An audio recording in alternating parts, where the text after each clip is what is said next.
Hello नमस्कार दोस्तों, आप सभी का स्वागत करता हूं जीरो एजुकेशन पॉइंट पर। चलिए रीजनिंग के पार्ट 63 स्टार्ट करेंगे हम लोग। बहुत ही अच्छे प्रश्न होंगे। RRB, NTPC, group D, SSC GD, MTS, CPO, CHSL, BSSC सभी टाइप के रीजनिंग इस चैनल पर कराया जाता है, चाहे वो सेंट्रल एग्जाम हो या किसी भी स्टेट के जिसमें रीजनिंग से संबंधित क्वेश्चन पूछे जाते हैं। तो अवश्य आप इस क्लास को लास्ट तक देखें और सब्सक्राइब नहीं किए हैं तो सब्सक्राइब करके बेल आइकन प्रेस करके जुड़ जाइए और अपना तैयारी आगे बढ़ाइए। चलिए सॉल्व करते हैं आज का पहला प्रश्न। ये रहा आज का पहला क्वेश्चन। क्या कह रहा है? असंगत का चयन करें। ठीक है, इसमें से आपको 4 चीज़ दिया गया है। कहने का मतलब 4 ऑप्शन है। मिजोरम है, नागालैंड है, पश्चिम बंगाल है, असम है। आप इसको किस प्रकार अलग कर पाएंगे? कौन अलग है? इसमें 3 किसी प्रकार समान होगा, एक अलग है, असंगत है, उसको निकालना है। तो आपको समझना पड़ेगा इस क्वेश्चन को बनाने के लिए आपको क्या लॉजिक लगाना होगा वो समझिए। मिजोरम है, नागालैंड है और असम है।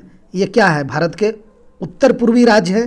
कहने का मतलब अगर आप ये बनाया है नक्शा तो आपको यहाँ पर मिलेगा ना, उत्तर पूर्वी राज्य है। लेकिन ये पश्चिम बंगाल नहीं है आपका उत्तर पूर्वी राज्य में। ऐसे भी हम लोग 7 सिस्टर प्लस 1 के नाम से जानते हैं ना। 7 सिस्टर प्लस 1 में आपका असम भी आता है, नागालैंड भी आता है, मिजोरम भी आता है, लेकिन पश्चिम बंगाल नहीं है। तो आप साफ साफ रिलेट कर सकते हैं कि मिजोरम, नागालैंड, असम भारतीय राज्य के उत्तरी पूर्वी राज्य में आते हैं या उत्तरी पूर्वी राज्य हैं। और सी जो है ये पश्चिम बंगाल, ये उत्तरी पूर्वी राज्य में नहीं आते हैं। तो ऑप्शन सी सही हो जाएगा। चलिए दूसरा क्वेश्चन देखते हैं। यहाँ भी है असंगत का चयन करें। यह संख्या से रिलेटेड है। आपका 25 है, 27 है, 63 है, 29 है। कौन सा ऑप्शन आप इसमें असंगत या अलग कर पाएंगे? 4 ऑप्शन में से छांटिए। आप कैसे छांटेंगे? ये देखिए 5 का स्क्वायर मिलेगा आपको, ये 3 का क्यूब है, ठीक।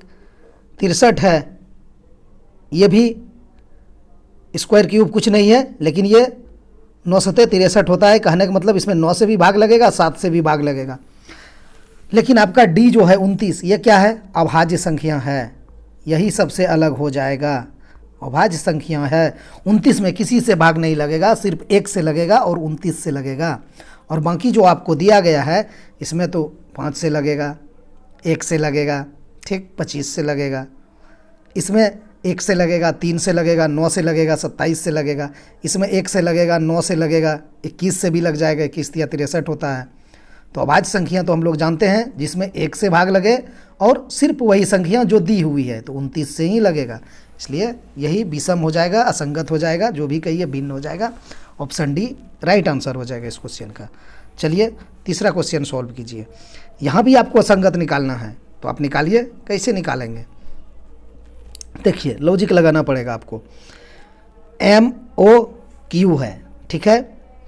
MOQ कहने का मतलब M का प्लेस वैल्यू 13, O का प्लेस वैल्यू 15, Q का 17, S का 19, U का 21, W का 23, ठीक। G का 7, E का 5, C का 3, P का 16, R का 18, T का 20। ये देखिए अब इसमें आप कैसे कर पाएंगे अलग? 13 से 15 है, यहाँ प्लस 2 है, 15 से 17 है, यहाँ प्लस 2 है, 19 से 21 है, प्लस 2 है, 21 से 23 है, प्लस 2 है, 7 से 5 है, माइनस 2 है, ठीक है। 7 से 5 माइनस 2, 5 से 3 माइनस 2। यहाँ देखिए 16 से 18 प्लस 2, 18 से 20 प्लस 2, सभी में प्लस 2 हुआ है। सिर्फ ऑप्शन आपको ये सी ऑप्शन होना चाहिए। सॉरी, मिस्टेक से यहाँ पर सी हो गया है, तो जो है हम उसी को लगा देते हैं। कहने का मतलब ये बी आपको मान लेना होगा, अन्यथा ये सी होना चाहिए। सिस्टमेटिक ढंग से हमसे मिस्टेक हुआ है। चलिए यही ऑप्शन सही हो जाएगा। GEC -2 है इसमें, ठीक है। ये हो गया इसका लॉजिक। बहुत स्टूडेंट को लग रहा होगा कि यहाँ पर भावेल है, यहाँ पर भावेल है, यहाँ पर भावेल है, इसमें भावेल नहीं है, तो हम ये आंसर लगा देंगे। नहीं, आप गलत हो जाएंगे। हाँ, ये जो हम प्रोसेस लगाए इसमें, इस तरह का कोई भी प्रोसेस अगर नहीं लग रहा है, आपका कोई प्रक्रिया नहीं लग रहा है ये सब में, तो अब आप आंख बंद करके इसको लगा दीजिएगा PRT को। जब यहाँ एक सिस्टम चल रहा है हमारे पास, तो आपको भावेल से आप जाने का प्रयास मत कीजिएगा, ठीक है। चलिए, हाँ, नई सिस्टम लगता, कुछ नई प्रक्रिया लगता, तो हम भावेल को हटा के निकाल देते, क्योंकि डी में भावेल नहीं है, बाकी सभी में बीच में भावेल दिया हुआ था। चलिए चौथा क्वेश्चन देखते हैं। वह युग्म चुने जिसमें शब्दों के बीच भिन्न प्रकार का संबंध है। मतलब क्या कह रहा है, शब्दों के बीच भिन्न प्रकार का संबंध है। तो देखिए, कमीज है पोशाक है, ठीक है, लड़का है लड़की है, आम है फल है, मेज है फर्नीचर है। आप कैसे इसमें भिन्न समझ पाएंगे? तो समझने के लिए आपको ये पोशाक है, कमीज है, हम कह सकते हैं कमीज पोशाक के अंतर्गत आ सकता है, ठीक है। आम जो है वो फल के अंतर्गत आता है। हम लोग जब रीजनिंग बनाते हैं वेन आर के वाला, तो उसमें क्या होता है, वही चीज़ है, वही चीज़ यहाँ लागू करेंगे। मेज क्या है, फर्नीचर के अंतर्गत आता है। क्या लड़का लड़की के अंतर्गत आएगा? नहीं आएगा। ये यहाँ पर क्या लग रहा है, ये आपको दे दिया है मेल, ये फीमेल, ठीक है, ये स्त्रीलिंग है, ये पुल्लिंग है। बाकी आपको किसी ऑप्शन में लग रहा है कि स्त्रीलिंग और पुल्लिंग का बोध हो रहा है? नहीं हो रहा है, ठीक। पोशाक है तो कमीज पोशाक है, फल है तो आम फल है, फर्नीचर मेज फर्नीचर के अंतर्गत आता ही है, ठीक है। तो ऑप्शन बी ही इसका सही हो जाएगा। ये क्या है, स्त्रीलिंग और पुल्लिंग से इसको डिफाइन करके आंसर निकाल लेंगे हम लोग। चलिए छठा क्वेश्चन देखते हैं। किसी खास भाषा में CARBIDE को XZIYRWV के रूप में लिखा जाता है, तो उसी भाषा में JUSTIFY को आप किस प्रकार लिखेंगे? ठीक है, सिस्टम चल रहा है कि नहीं चल रहा है? ठीक है, तो चलिए इसको लिखिए। कैसे लिखा जाएगा? आपको ये क्वेश्चन देखकर इजी लगेगा, हाँ इजी है, प्रैक्टिस किए हैं तो आपके लिए इजी है। लेकिन इजी कब होगा आपके लिए? जब इसको विदिन सेकंड में बना लेंगे। देखिए और बना लीजिए, तभी आपके लिए ये इजी है। समय नहीं लगाना है। तो समय कैसे नहीं लगाएंगे वो चीज़ समझने का प्रयास कीजिए। हमने क्वेश्चन पढ़ लिया, अब हमें आंसर की तरफ ध्यान देना है। आप देखेंगे तो सब में क्यू क्यू क्यू है, तो क्या आप इस तरफ से आंसर निकाल पाएंगे? नहीं निकाल पाएंगे। लेकिन जब आप इधर आएंगे तो आपको सब में दिखाई देगा डिफरेंस, सिर्फ ये दोनों में आपको लगेगा सेम है। तो हमारा ज़्यादा आसान हुआ कि नहीं इधर से निकालने की अपेक्षा? तो हम क्या करेंगे, हम लास्ट अल्फ़ाबेट को पकड़ लेंगे तो हमारा आंसर जल्दी आ जाएगा। तो उसी को समझने का प्रयास कीजिए। यहाँ क्या है ये तो देखकर बना लेंगे, लेकिन चलिए समझते हैं। C है, A है, R है, B है, I है, D है, E है, कार्बाइड, ठीक है। इसको इसने क्या लिखा? X लिखा, Z लिखा, I लिखा, Y लिखा, उसके बाद R लिखा, W लिखा, V लिखा। क्यों लिखा? तर्क लगाइए। C का अपोजिट X होता है, A का अपोजिट यानी विपरीत Z होता है, R का अपोजिट I होता है, इंडियन रेलवे होता है IR। हम लोग ट्रिक से याद रखे हैं, I का अपोजिट R का I। BY बाय खूब लिखते हैं हम लोग, तो B का उल्टा Y होता है। फिर यहाँ IR आ गया, इंडियन रेलवे विपरीत है। D का W होता है, E का V होता है, बताए हैं LOVE में। L का अपोजिट O का L और V का E का V। तो आपने समझ गया, सबका विपरीत अल्फ़ाबेट लिखा गया है। तो हम अरे पास जो ये दिया गया है शब्द या वर्ड, तो उसको हम लिखेंगे JUSTIFY। तो हमारा प्रयास क्या रहेगा कि हम इस तरफ से ना जाए, हम लास्ट तरफ से चले जाएं। तो Y का अभी हमने देखा, बाय हम लोग खूब लिखते हैं, तो Y का B होता है। तो लास्ट में B किस ऑप्शन में है? A में हम लगा देंगे। समय नहीं इसमें देंगे हम। आप लिखने चाहेंगे, आप बनाना चाहेंगे तो बनेगा, चीज़ें वही होगा। चलिए बनाइए। J का उल्टा Q होता है, ठीक। U का उल्टा उप होता है, UF उप बताए हैं। S का उल्टा H होता है, स्टेट हाईवे बताएं लिखने के लिए। स्टेट हाईवे में S का उल्टा H का उल्टा S। फिर T है, T का तो जानता है GT रोड। I का इंडियन रेलवे, F का फिर UF उप। देखिए QFH है ना, QFH। GRU देखिए GRUB। तो आप पिक कीजिए, आंसर निकालिए, समय मत दीजिए इस टाइप का क्वेश्चन में। चलिए सातवां क्वेश्चन देखते हैं। इसको बनाइए तो देखिए, संख्या श्रृंखला है बनाया, ये इसको कितना जल्दी आंसर निकाल पाते हैं अब इसका। आप लोग निकालिए इसको, कैसे निकालेंगे? चलिए इसका लॉजिक को ही समझते हैं, समझे। यहाँ पर आपको 1 से 48 दिया है, 48 से 97 दिया है, 97 से 151 है, 213 है, 286 है, ठीक है। आप स्क्वायर क्यूब की तरफ जाके देखिए, आपको समझ में नहीं आएगा कि ना स्क्वायर हुआ है ना क्यूब हुआ है, ठीक है। 48 देखेंगे तो आपको 1 सेकंड के लिए लगेगा कि 7 का स्क्वायर माइनस 1 हो सकता है। यहाँ पर 97 देखेंगे तो आपको लगेगा 10 स्क्वायर माइनस 3 हो सकता है, ठीक है। लेकिन फिर आप 191 के देखिए तो 12 गुना 12 144 होता है, 13 गुना 13 169 होता है, ठीक है। तो आपको कुछ नहीं दिखाई दे रहा है कि 151 के आसपास हम क्या रखेंगे, ठीक है। तो इसका लॉजिक जो है वो समझते हैं। चलिए देखिए 1 से 47 हुआ है, 48 हुआ है तो प्लस 47 का वृद्धि हुआ है, ठीक है। जब ना कुछ हमको दिखाई दे संख्या श्रृंखला में तो हम क्या करते हैं, डिफरेंस चेक करते हैं। सीधा सीधा बात है कि जब हमको स्क्वायर क्यूब या कुछ टर्म नहीं बैठ रहा है तो हम क्या करेंगे, डिफरेंस की ओर चले जाएंगे। तो चलते हैं हम डिफरेंस की ओर। डिफरेंस में क्या करते हैं, बड़ी संख्या में छोटी संख्या घटा देते हैं। तो 48 में 1 घटा देंगे तो आपको 47 मिलेगा। फिर आप 97 में 48 घटा देंगे तो आपको 49 मिलेगा, ठीक। ये क्या है, ये वृद्धि है, ठीक है। प्लस आपको बैठाना पड़ेगा या आप नहीं भी बैठाइए तो चल जाएगा। आप 97 से 151 पे जा रहे हैं तो आपको प्लस 54 की वृद्धि होगा।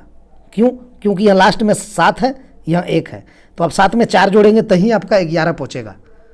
तो आप ऐसे भी जा सकते हैं या फिर घटा के भी जा सकते हैं। 151 में 97 घटा देंगे तो 11 में 7 जाएगा 4 हो जाएगा, यहाँ 14 बचेगा, 14 में 9 जाएगा तो 5 होगा, ठीक है।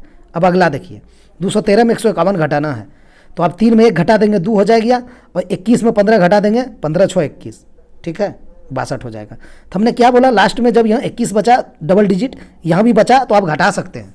कोई ज़रूरी नहीं कि आप 11 में 5 घटाइए उसके बाद आइए, नहीं, वो सब नहीं करना। अगर डबल डिजिट हम घटा पा रहे हैं, जैसे हम 21 में 15 घटा दिए तो सिर्फ साफ साफ आप लिख सकते हैं 6, ठीक। अब यहाँ से चलिए 286 में आपको 213 घटाना है, 6 में 3 जाएगा 3, 28 में हम 21 घटा सकते हैं, ठीक है। तो क्या हो जाएगा, 28 में 21 घटाएंगे तो 7 हो जाएगा, यानी 73 हो गया, ठीक है। तो कुछ आपको लिंक लगा, समझ पाए आप वृद्धि कितना का हो रहा है। देखिए 47 से प्लस 2 हो गया 49, 49 से कितना होगा जो 54 होगा, कितना का होगा, 5 का होगा, ठीक है, प्लस 5 होगा यहाँ पर, ठीक। अब यहाँ से आप 62 पे जाइए तो आपको नहीं लग रहा है कि 7 का हो रहा है, 54 7 62, ओह 54 8 62, 7 क्यों, 54 8 62। तो आपने देखा कि 2 से 5, 5 से 8, मतलब 3 का वृद्धि हो रहा है। 2 में 3 जोड़ेंगे 5 होगा, 5 में 3 जोड़ेंगे 8 होगा, तो 8 में 3 अगर हम जोड़ेंगे तो यहाँ 11 हो जाएगा। तो ठीक तो है, 62 और 11 73 होता ही है, ठीक। अब अगला क्या होगा आपका, तो प्लस 14 नहीं हो जाएगा, होगा, क्योंकि 3 का वृद्धि हुआ है तो 11 3 14 ही होगा। तो अब आपको इसमें 14 जोड़ देना होगा, किसमें, 73 में। 73 में 14 आप जोड़िए, ठीक है, कितना हो जाएगा, 87 हो जाएगा ना। तो यही 87 को आप यहाँ जोड़ दीजिए, ठीक। तो यहाँ जोड़िए आप 286 में 87, तो आप जोड़ कर क्यों चलेंगे, हम इकाई अंक पे काम कर लेंगे, ठीक है। 286 में हम 87 जोड़ेंगे तो इकाई अंक पे हम काम कर लेंगे। अगर इकाई अंक से आंसर निकल गया तो ठीक है, नहीं निकलेगा तो पूरा जोड़ेंगे। तो हमको इसमें 87 जोड़ना है। आप दिमाग में भी कर सकते थे, 7 6 13 हो जाएगा इकाई अंक, जो कि ऑप्शन बी में ही है, 373 इसका राइट आंसर हो जाएगा, ठीक है। तो इस तरह से अप्रोच डेवलप कीजिए और एग्जाम में बनाइए। कोई ज़रूरी नहीं कि 286 प्लस 87 करेंगे तब 373 आएगा। इकाई अंक में नहीं था 3 तो हम चले गए करके, हाँ। इसमें कोई दिक्कत हुआ 73 में हम 14 जोड़े तो आगे भी आप समझ सकते हैं, वही जोड़ना ही था। यहाँ 62 में देखिए 11 जोड़ेंगे तभी हमारा 73 होगा, 54 में 8 जोड़ेंगे तो ही 62 हुआ, 49 में 5 जोड़ेंगे 54 हुआ, 47 में 2 जोड़े 49 हुआ। तो यही प्रक्रिया यहाँ भी लगा दिए, ठीक, सीरीज बैठाने के लिए। तो 286 में 87 जोड़ दिए, 373 हो जाएगा। क्या लिख दें, 7 6 13 और यहाँ 28 और 8, ठीक है, क्या 28 और 8 36, और जो 13 हुआ उसका 1 हासिल था ना, 373 होगा ही होगा, ठीक। चलिए 8वां क्वेश्चन देखते हैं, बनाइए इसको। क्या है, यदि दिल्ली को 73 541, यह क्या है, कलकत्ता, हाँ कलकत्ता को 82 58 96 62, तो कालीकट को आप क्या लिखेंगे, कैसे बनाएंगे इसको। चलिए कैसे बनाते हैं वो देखिए। आपको यहाँ नहीं लग रहा है कि CAL, देखिए यहाँ भी है CAL, ठीक, यहाँ CUT, तो यहाँ भी है CUT, बीच में सिर्फ इसने एक I डाला है। तो I का भी हमें लिंक पता है, देखिए I यहाँ पर है, तो I को इसने 1 लिखा है, तो I की जगह पर आप 1 लिख सकते हैं, ठीक है। ठीक है, अब यहाँ से आप सीधा सीधी उतार दीजिए, CAL है, यहाँ भी CAL था, तो CAL यानी 825। क्या इससे आंसर आ रहा है? 825 नहीं है, 825 नहीं है, 825 एक ही में है, हम आंसर लगा देंगे। 825 के बाद एक भी है, तो हमने एक लिखा ही था आई का, ठीक। उसके बाद 896 है, तो देखिए CUT है ना, यहाँ CUT है, तो 3 अल्फ़ाबेट आप छोड़ दीजिए, CAL का, उसके बाद CUT का लिख दीजिए। CAL का तो यहाँ तक आया ही था, CUT का हो जाएगा 896, तो 896 देखिए 825 1896, 825 1896 इसी में मिलेगा। ये हुआ, जल्दी बना लिए। नहीं तो इसमें क्या करेगा स्टूडेंट, दिल्ली लिखेगा, D लिखेगा, E लिखेगा, L लिखेगा, H लिखेगा, I लिखेगा, फिर इसको लिखेगा 7 है, 3 है, 5 है, 4 है, 1 है, फिर आप कालीकट लिखेंगे CAL, सॉरी कालीकट नहीं, कलकत्ता, ठीक है। फिर आप लिखेंगे, फिर उसके नीचे कोड करेंगे, तो क्यों समय लगाना है? हम यहाँ नहीं देख सकते हैं, लास्ट में आई था तो लास्ट में उसी का कूट होगा। हाँ, यहाँ शुरू में CAL है, तो यहाँ शुरू में भी CAL था, तो इसी का कूट वहाँ उतारना है हमें 825 से ही तो हमें आंसर दे गया, हमें आगे तो करना ही कुछ नहीं था। चलिए 9th क्वेश्चन देखते हैं। यहाँ क्या है, दिए गए विकल्पों में से अनुपस्थित पद ज्ञात करना है। कहने का मतलब है यहाँ पर अनुपस्थित है, इसको निकालना है आपको। तो चलिए, ये क्या है, M है, प्लेस वैल्यू 13, Z है, प्लेस वैल्यू 26, जा सकते हैं, कोई दिक्कत नहीं है, ठीक है। तो यहाँ चलिए, फिर L है, L का 12, Y है, Y का 25, समझ गए। अब यहाँ आइए, किंग्स 11 यानी K का 11, उसके बाद आपका X है 24। अगला क्या होगा, तो आप यहाँ पर देख लीजिए क्या हुआ है। 13 से 12 हुआ -1, 26 से 25 हुआ -1, तो आप भी यहाँ -1 कर दीजिए। 11 से -1 करिए तो 10 आएगा, और 24 से -1 करिए तो 23 आएगा। 10 और 23, 10 होता है J का प्लेस वैल्यू, तो J आपका शुरू में एक ही ऑप्शन में हम लगा देंगे, हम 23 का निकालेंगे भी नहीं, लेकिन 23 W का होता है, तो JW ही होगा। ये तो हम आंसर निकाल दिए इसका, ठीक है। एग्जाम में आपको कोई कंपटीशन एग्जाम जब दे के आप सिलेक्शन लेंगे, तो आपको वहाँ पूछेगा भी नहीं कि आप कैसे निकाले थे। आप अगर अंदाजी सही भी लगा दिए हैं या किस प्रक्रिया से आप सही किए हैं, वो पूछेगा नहीं आपसे, आपको सही लगाना है, बस उतना ही आपका काम हो जाएगा। तो यहाँ क्या है ना कि हम लोग सही आंसर लगा दिए, लेकिन इसका अगर प्रोसेस को आप समझना चाहेंगे ना कि ये कैसे हुआ, जानकारी रखना चाहिए। चलिए हम इसको प्रोसेस बताते हैं कि ये कैसे ऐसे हुआ।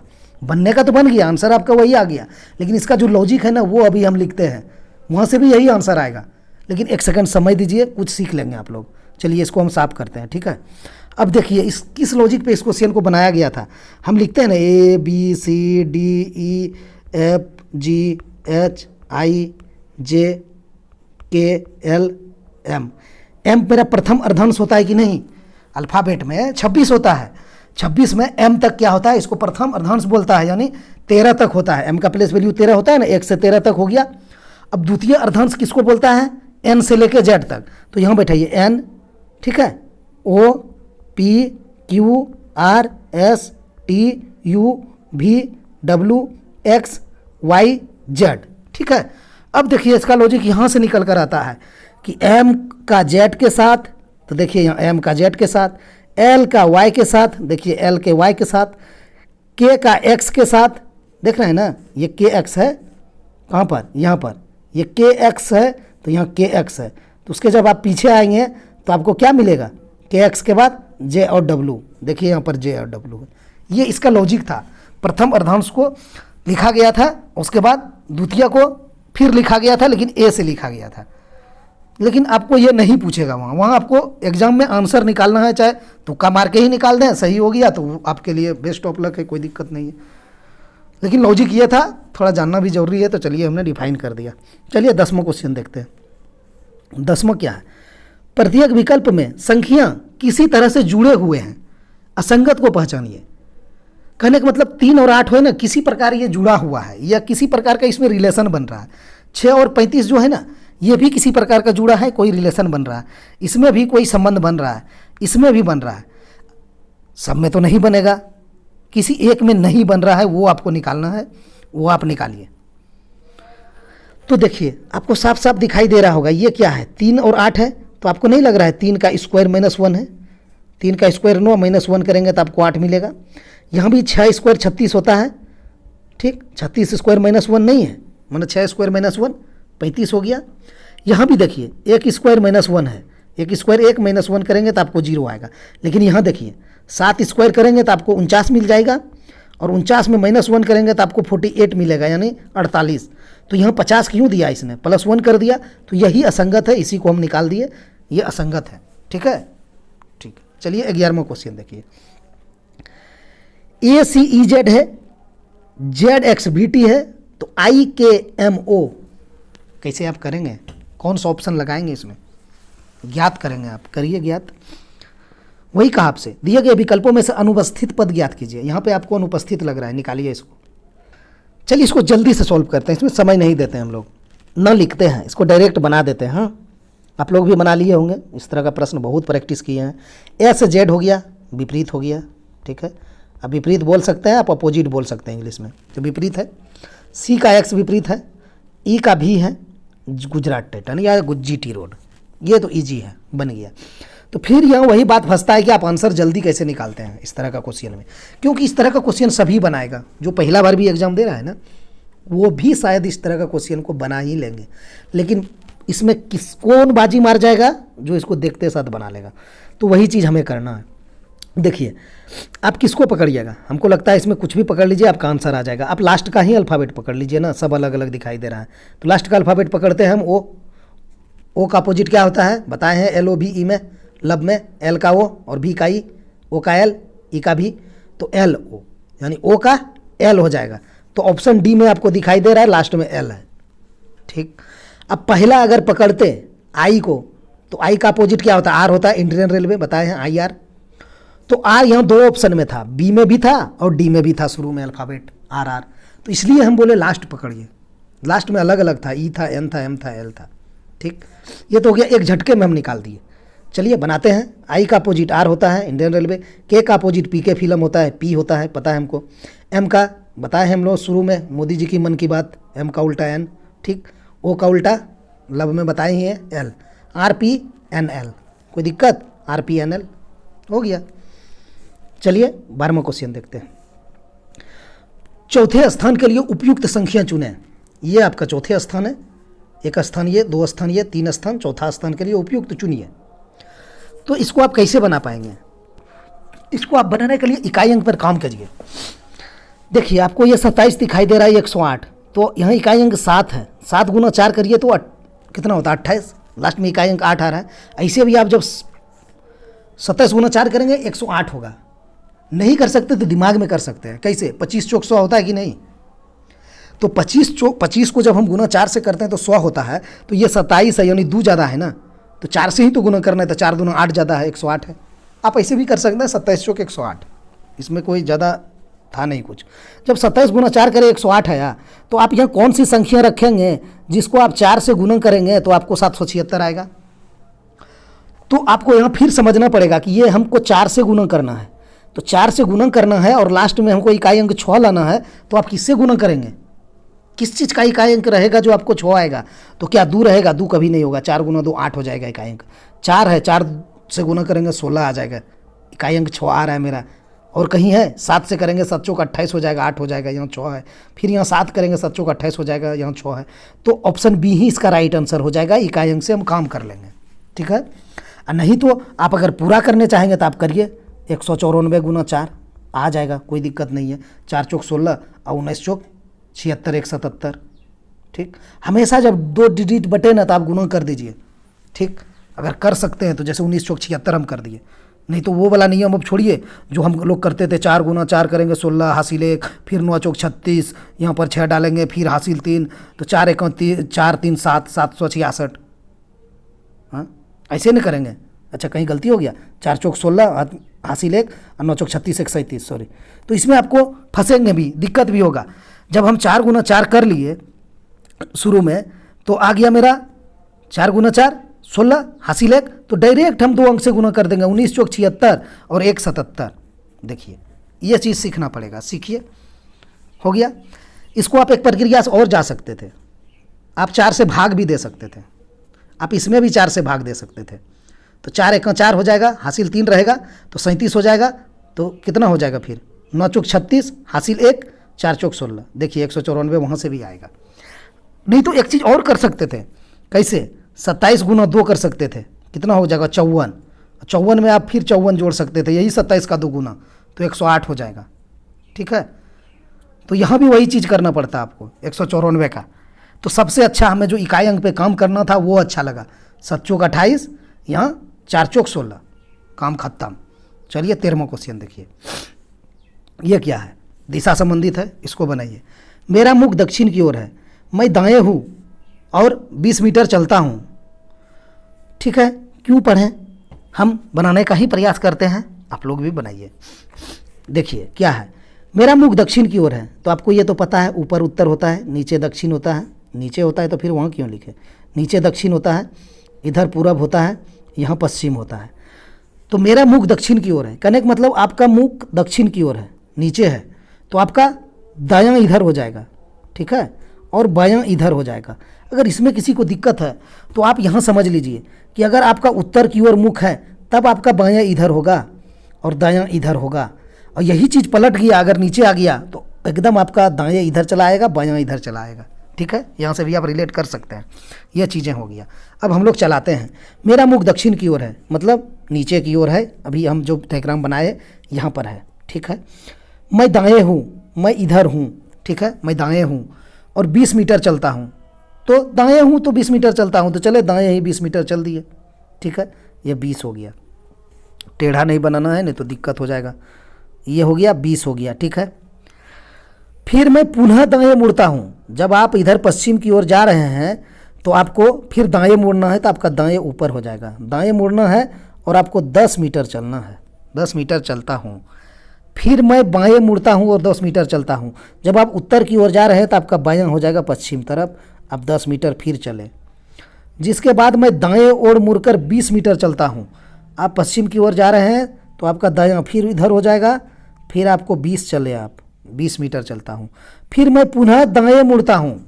अब जब आप उत्तर की ओर जा रहे हैं आपका दायां इधर हो जाएगा और आप कितना चले, फिर मैं पुनः दाएं मुड़ता हूँ और 60 मीटर चलता हूँ, तो ये आप चले 60 मीटर, 60 मीटर चलता हूँ। मैं आरंभ बिंदु से किस दिशा में हूँ। अब आप 60 मीटर को डिफाइन कैसे कर पाएंगे वो आप समझिए, आपको समझना पड़ेगा। पहला तो ये 10 हो जाएगा, तो आपका यहाँ से यहाँ तक 10 हो जाएगा। ठीक है, हम 10 देते हैं लगा के। ठीक, फिर यहाँ से यहाँ तक ये 20 हो जाएगा, तो यहाँ से यहाँ तक आपका फिर 20 हो जाएगा, तो 20 10 30 हो जाएगा। तो आपको 30 और आगे जाना है, तो आप 30 अगर जाएंगे तो सोचिए यहाँ पर हो सकते हैं। ठीक, वो यहाँ पता नहीं चल रहा है, क्यों नहीं चल रहा है, क्योंकि हमको जो दूरी मिला है वो 20 मिला है और यहाँ 10 30 ही मिला है, तो हम 30 आगे जाएंगे, तो हम यहाँ पर मान सकते हैं। तो आपकी क्या, मैं आरंभ बिंदु से, यहाँ पर आरंभ हम किए थे, आरंभ बिंदु से किस दिशा में है, तो ये दिशा क्या होगा, ये दिशा कौन सा है, ये दिशा है कि नहीं, देखिए। तो ये कौन है, यहाँ उत्तर है, यहाँ पूर्व है, उसका बीच का हिस्सा है, तो उत्तर पूर्व, ऑप्शन डी हम लगा देंगे। ठीक है, यहाँ समझने वाली बात यही था। 20 मीटर ये है, तो ये दूरी यहाँ तक आने से 20 हो जाएगा यहाँ पर, और ये दूरी 10 है, तो यहाँ हमारा 10 हो गया, तो 30 इसमें आ गया, 60 चला था तो 30 ये बच गया। ठीक है, चलिए 14वां क्वेश्चन देखते हैं। 14वां नंबर क्वेश्चन हम लोग सॉल्व करते हैं। हाँ, ए बी का पति है, तो लिखना ही पर स्टार्ट कर देते हैं। ए जो है वो बी का पति है। ए अगर पति है तो इसके ऊपर पॉजिटिव चार्ज है, साइड में थोड़ा सा लिख दीजिए, समझने में आसानी रहेगा। नहीं तो नहीं भी लिखना है तो चलेगा, लेकिन शुरू अगर आप रीजनिंग बना रहे हैं तो थोड़ा सा लिख कर जा सकते हैं, नहीं तो कोई ज़रूरी नहीं है। हम लोग क्या करते हैं, पति पत्नी का रिलेशन ऐसे सीधा में बनाते हैं, भाई बहन का भी ऐसे बनाते हैं, पिता पुत्र का भले ऐसे बनाते हैं। ठीक है, ऊपर नीचे, तो ये सब चीज़ डायग्राम आना चाहिए, तो पति पत्नी लिखने से आप बच जाएंगे। तो देखिए यहाँ कहा ए बी का पति है, तो ए बी का पति हो गया, तो जब कोई पति है तो उसका पत्नी होगा, तब तो वो पति कहलाने का हकदार होगा। उसको पत्नी है नहीं है तो आप पति कैसे कह देंगे, मतलब तो ये पत्नी होगा तब ना वो पति होगा, समझ गए। तो इसके ऊपर निगेटिव चार्ज। ठीक है, आपस में पति पत्नी है, इस लैंग्वेज से यही पता चला ए बी का पति है, ए पति है तो बी पत्नी है। ठीक, अब ऐसे ये नहीं भी आप करते ना तो कोई दिक्कत नहीं था। अगर आंसर में नहीं आपका ये मांग रहा होगा बी कौन है, तो आपको यहाँ पत्नी करने से भी फायदा नहीं था, नहीं भी करके आप जा सकते थे। लेकिन हाँ, अगर ऑप्शन मांग लेगा आपसे आंसर में कि बी कौन है, तो आपको डिफाइन करना पड़ेगा ना, ये स्त्रीलिंग है कि पुल्लिंग है, इसलिए हम करके चले गए, शुरू में ही लगा दिए। क्योंकि थोड़ा फ़ायदा मिलेगा। अन्यथा बी अगर ना मांगेगा तो आपका ये बेकार हो जाएगा, ये निगेटिव और पत्नी लिखना। ठीक है, तो ये सब समझना पड़ेगा। तो चलिए अब क्या है, डी ए का बेटी है, ए का बेटी डी है, तो इसके ऊपर निगेटिव कर दिए। ठीक, और बेटी था इसीलिए नीचे बना डायग्राम। सी डी का पति है, सी जो है डी का पति है, सी है डी का पति है। ठीक है, डी का पति है तो ऐसे डायग्राम बनेगा ही, बना दिए। पति है तो इसके ऊपर पॉजिटिव चार्ज कर देंगे। ठीक, अब ये पति पत्नी आपस में बन गया ना। सी डी का पति है तो डी पे ऊपर निगेटिव चार्ज है तो डी पत्नी हो गया कि नहीं सी का, तो यही चीज़ समझना था। ई सी का बेटी है, सी का बेटी है एक ई के ऊपर हम निगेटिव चार्ज कर देंगे क्योंकि ये बेटी है सी का। ई और बी में कौन सा रिश्ता है, तो चलिए ई और बी का रिश्ता हम निकालते हैं। तो चलिए ई से हम सी पे जाएंगे तो क्या हुआ, पिता हुआ। ठीक, पिता हुआ, लेकिन फिर इस पिता का ये डी पत्नी है तो ये माता हो गया, यानी ई की माता हो गया डी, और माता का ये पिता है तो नाना हो गया, माता का पिता आपका नाना होगा, और नाना का ये पत्नी है तो नाना का पत्नी आपका नानी हो जाएगी। तो यहाँ हो गया नानी और नतनी का रिलेशन। नतनी इसीलिए कह रहे हैं कि ई के ऊपर निगेटिव चार्ज है तो नानी और नतनी हो गया। देखिए इस क्वेश्चन में क्या हुआ है ना कि यहाँ आपको पूछा है तो ई और बी में कौन सा रिश्ता है। अगर आपको यहाँ नानी दिया है तो नानी ऑप्शन लगाना पड़ेगा, नतनी दिया है तो नतनी लगाना पड़ेगा। तो आपको नानी दिया ही नहीं तो आप नतनी लगा दीजिए, क्योंकि पूछने का तरीका ही इसका कुछ और है। हम लोग अमूमन यहाँ क्या देखते थे, लिखता था बी का ई से क्या संबंध है, या ई का बी से क्या संबंध है, या बी का ई से क्या संबंध है। तो हम लोग क्या करते थे, जिससे कहता था उससे चलते थे। लेकिन यहाँ वो नहीं कहा है तो वो पूछा भी नहीं आपसे। हमारा रिलेशन यही निकला कि ई का ये पिता था, सी का डी पत्नी था, तो डायरेक्ट हम चले आए ई का माता हो गया डी, और डी का पिता है ए तो माता का पिता नाना हो गया, और नाना का पत्नी है बी तो नानी हो गया। तो नानी और नतनी का रिलेशन हो गया, चूंकि ई के ऊपर निगेटिव चार्ज था तो नानी नहीं था तो हम नतनी लगा दिए। चलिए 15वां क्वेश्चन हम लोग बनाते हैं। हाँ, क्या कह रहा है, कुछ कागजात कलम है, तो ये एक घेरा बनाते हैं, इसको हम कागजात मान लेते हैं। हर जगह भागवत कथा हो रहा है। आवाज़ जा रहा हो आप लोगों को, बहुत डिस्टर्ब होता है वीडियो बनाने में, क्या करें, वो भी ज़रूरी ये भी ज़रूरी, मैनेज करना पड़ता है। जहाँ पर रहते हैं अगल बगल हो रहा है। कागजात, ठीक है, कागजात है। क्या कहा, कुछ कागजात कलम है, तो कुछ का बात करा है इसने, तो कुछ कागजात अगर कलम है तो ऐसे हमको लेना पड़ेगा, ये वाला हिस्सा कुछ कागजात कलम हो जाएगा, तो कलम हो गया। ठीक है, लेकिन अगला क्या कहा, सभी पेंसिल कलम है, जितना भी पेंसिल है ना सब कलम है, इसीलिए इसके अंदर आ जाएगा। ठीक, इसके अंदर आ जाएगा, ये हो जाएगा पेंसिल। ठीक है, कहा है सभी पेंसिल कलम है, तो सभी पेंसिल कलम के अंदर आ गया। यही इसका डायग्राम था, अब आप निकाल लीजिए। क्या कहा, कुछ कलम पेंसिल है, तो जब सभी पेंसिल कलम है तो कुछ कलम पेंसिल होगा। ठीक, वो कैसे हम लोग डिफाइन करते हैं, कैसे निकालते हैं। क्या कहा, कुछ कलम पेंसिल है, तो जब आप बाहर से अंदर की ओर जाएंगे ना तो कुछ वाला आपका सही होगा। ठीक है, हम बताए भी हैं। और जब आप अंदर से बाहर की तरफ जाएंगे ना तो सभी वाला सही होगा। तो यहाँ क्या कहा, कुछ कहा है, तो हम बाहर से अंदर की ओर जा रहे हैं, क्योंकि सभी पेंसिल कलम कहा है क्वेश्चन में, यहाँ पर सभी पेंसिल कलम है, तो यहाँ कहा कुछ कलम पेंसिल है, तो कुछ कलम से हम पेंसिल की ओर जा रहे हैं, यानी बाहर से अंदर की ओर जा रहे हैं, तो कुछ वाला सही होता है, हम जानते हैं। ठीक, तो ये एक नंबर सही है। दूसरा क्या है, कुछ कलम कागजात है, तो कुछ कलम कागजात है, तो ये है, ये वाला हिस्सा जो है यहाँ पर कलर लेते हैं, वो भी है, ये है ना, ये कलम का था ना मेरा, ये कलम का था और ये कागजात का था, तो कुछ कलम कागजात है, ये वाला हिस्सा नहीं है, कुछ कलम कागजात है, तो ये भी सही है। कहने का मतलब दोनों सही है, तो हम ऑप्शन डी लगा देंगे। दोनों निष्कर्ष 1 और 2 कथन का पालन करता है। चलिए 16वां क्वेश्चन सोल्व करिए। क्या कहा, निम्नलिखित में से कौन सा वेन आरेख निम्नलिखित वर्गों के बीच संबंधों को सही ढंग से प्रदर्शित करता है। क्या है, इलेक्ट्रॉन है, प्रोटॉन है, आपका परमाणु है। तो कैसे बना पाएंगे, देखिए इसमें एग्जामिनर थोड़ा सा इजी बना दिया, ये ग्रुप डी का पूछा वो क्वेश्चन था।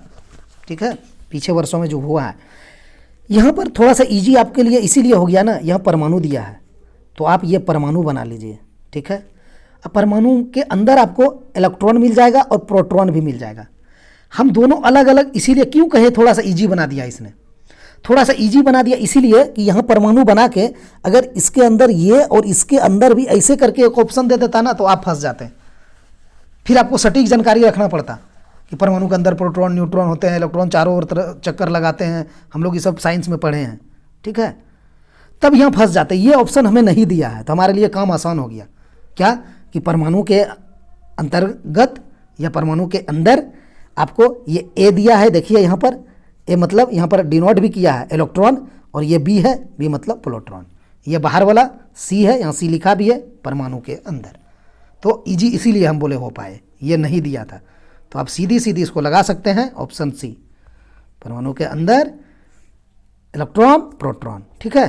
ज़्यादा आपको दिमाग लगाने की अब ज़रूरत नहीं है इसमें, क्योंकि आपके पास वो ऑप्शन नहीं दिया है इसने। चलिए 17वां देखते हैं। हाँ, ये बनाइए। दी गई सीट को मोड़कर एक घन बनाया गया है। बनाए गए घन में निम्नलिखित में से कौन से अक्षरों की जोड़ी विपरीत फलक पर होगी? बना लीजिए, आसान है, इस तरह का मजबूत क्वेश्चन बताए। क्या है जो इजी से पहले निकले उसको निकाल लीजिए। हम लोग जानते हैं एक घर छोड़ के होता है, तो ए का अपोजिट कौन हो जाएगा? यू, और यू का ए आपस में विपरीत। फिर एक घर छोड़ के यहाँ देखिए आपको मिल रहा है, तो हो जाएगा क्यू और ई, ये आपस में विपरीत। अब जो बच गया वो आपस में विपरीत हो जाएगा। कौन बच गया? एल और बी, तो एल और बी ये आपस में विपरीत हो जाएगा। तो आपसे क्या पूछा है? अक्षरों की जोड़ी विपरीत फलक पर होगी। तो आप ये आपके पास तीन है, ए यू है, क्यू ई है और एल बी है। तो ऑप्शन में चलिए, ए क्यू नहीं है, नहीं हो पाएगा। बी में क्यू ई देखिए है ना, आपके पास क्यू ई तो है, ये है, तो यही सही हो जाएगा। यहाँ एल एंड यू है तो होगा ही नहीं, है ये नहीं है, निकला ही नहीं है। बी एंड ई है, बी के साथ एल है, तो ऑप्शन बी ही सही हो जाएगा, ठीक है। एक घर छोड़ के इसमें विपरीत होता है, बस इतने ध्यान रखना होता है। तो यही हो गया। तो आज इतना ही। वीडियो देखने के लिए धन्यवाद। मिलते हैं नेक्स्ट वीडियो में।